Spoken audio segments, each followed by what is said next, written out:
संतांविषयी बेताल वक्तव्य करणाऱ्या विकास लवांडेवर कठोर कारवाई करा.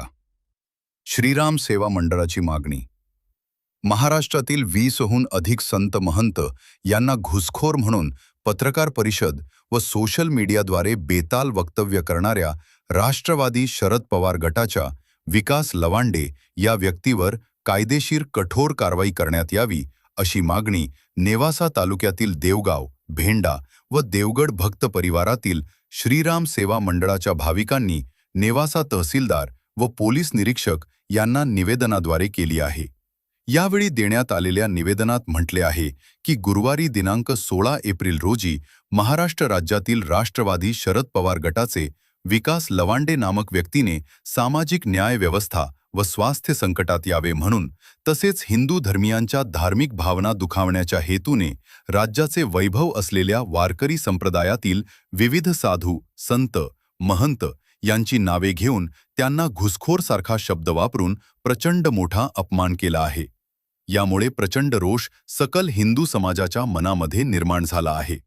या व्यक्तीला अटक न झाल्यास प्रचंड मोठ्या प्रमाणावर कायदा सुव्यवस्थेचा प्रश्न निर्माण होईल हे याद्वारे कळवू इच्छितो व याची जबाबदारी सर्वस्वी प्रशासनाची राहील असा इशारा दिला आहे.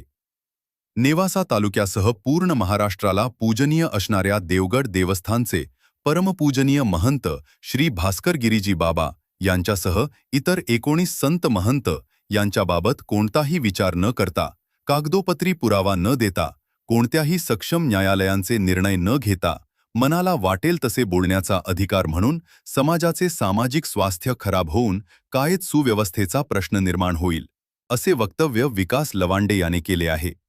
त्यामुळे या नालायक प्रवृत्तीच्या विकास लवांडे याच्या विरुद्ध तहसील प्रशासनाने व पोलीस प्रशासनास हाताशी स्वतःहून फिर्याद नोंदवून घ्यावी व कठोर कारवाई करावी. अन्यथा भविष्यात होणाऱ्या विविध आंदोलन, मोर्चे व त्यातून निर्माण होणाऱ्या कायदे सुव्यवस्थेचे प्रश्वास आपण दोन्ही प्रशासन जबाबदार राहतील असा इशारा निवेदनात देण्यात आला आहे. निवेदन देतेवेळी श्रीराम भक्त मंडळाचे देवगाव व भेंडे व देवगड भक्त परिवारातील सदस्य मोठ्या संख्येने उपस्थित होते. G9 मराठी 24 ताससाठी प्रतिनिधी सुधीर चव्हाण.